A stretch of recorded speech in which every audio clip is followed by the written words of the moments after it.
from our friends in the international community, the media, traditional rulers, clergymen, and ordinary people of Nigeria, both at the social media and directly with me.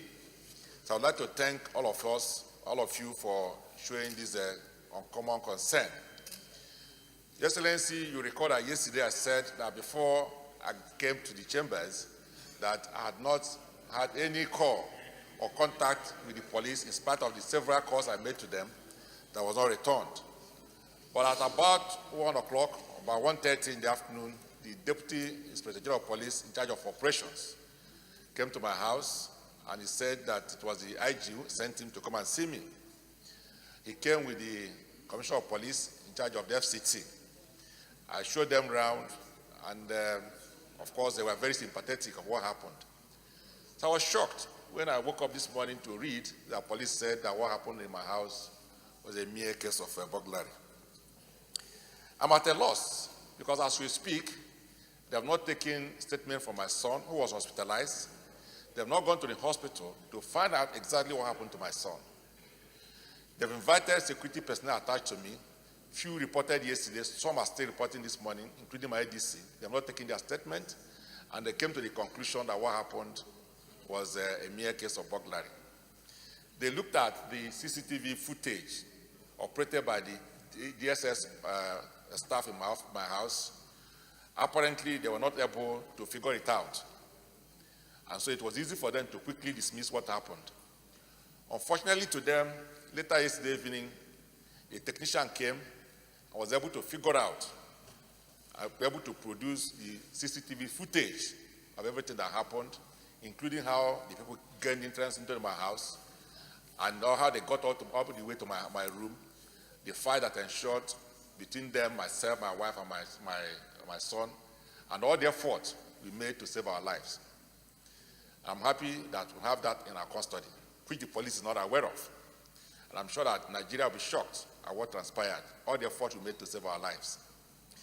Now that the police appears to have concluded the case, unless they withdraw the statement that it's a mere case of burglary, I may now be forced to release those footage to the media, to the international community, and to my esteemed colleagues. Let Nigerians and ordinary people judge whether it was a case of burglary or an attempt to kill me, kill my son, and kill my wife, or probably they had just come by 4 a.m. in my house to have a handshake with me or probably have a breakfast. Nigerians will be able to judge that. But as was said by our brother Aberibe, we've had cases in the past where people lost their lives in similar circumstances. So I'm happy that I'm alive to tell my own story. And so whatever they want to do is up to them. But let me know that other Nigerians should be safe and be able to enjoy the protection of the police, which they pay for. So that was exactly why we had to raise this issue, so that they're able to find out what happened, to enable them to do their work better, not for them to sympathize with me. No, I want them to understand actually what happened and be able to use it as a process, as an indication on how others can be protected, and Nigerians to also know how they can also take care of their personal security. So it is unfortunate that police is now saying what happened was a mere case of burglary. It appears to me that the man who said that may not even understand what burglary is all about. And he doesn't need any teacher. All he needs to go to the internet and find out what burglary is all about. He can now superimpose it with what happened in my house. He will now determine whether it was burglary or a case of attempted assassination. So having said this, I also say that I thank my associates, especially my constituents and Nigerians in general from different parts of Nigeria who have volunteered to provide security for me. I got calls from all parts of the country, people who said they can come to my house with their matches and then gun to provide security for me. So if the police had failed to do that.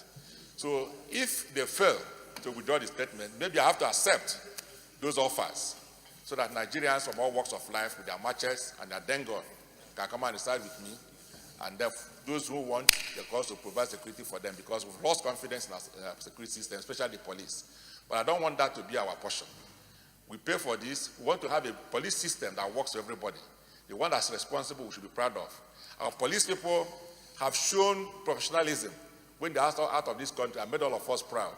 For us to have a police today that instead of investigating the matter and trying to cover it up is quite rather unfortunate. I expected the police to do a thorough investigation, not a 2 hours job and then come up and put a conclusion. I just do hope that they will take advantage of this discussion we're having today to withdraw that statement and probably go and do a better job and tell Nigeria exactly what happened.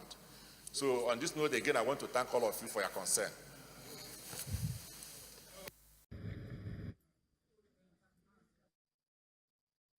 There was no any cover-up by the police in the investigation of the crime that occurred in the residence of the Deputy Senate President.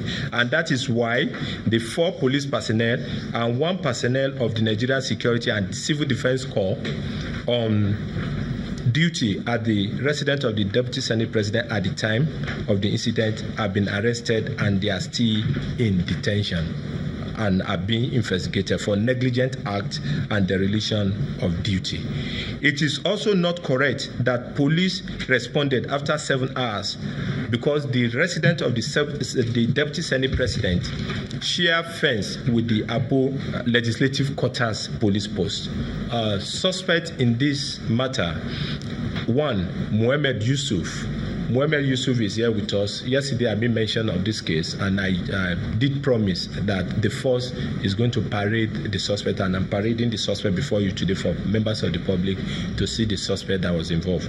Mohammed Yusuf, of no fixed address, but a native of Kara Namuda in Zamfara State. He has been arrested and he has been in police custody since the incident occurred yesterday. And 1 Ali, that Ali, the other name is still unknown, is at large and is wanted by the police for being involved and to have participated actively in the burglary, that is the housebreaking at night time that occurred at the residence of the Deputy Senate President.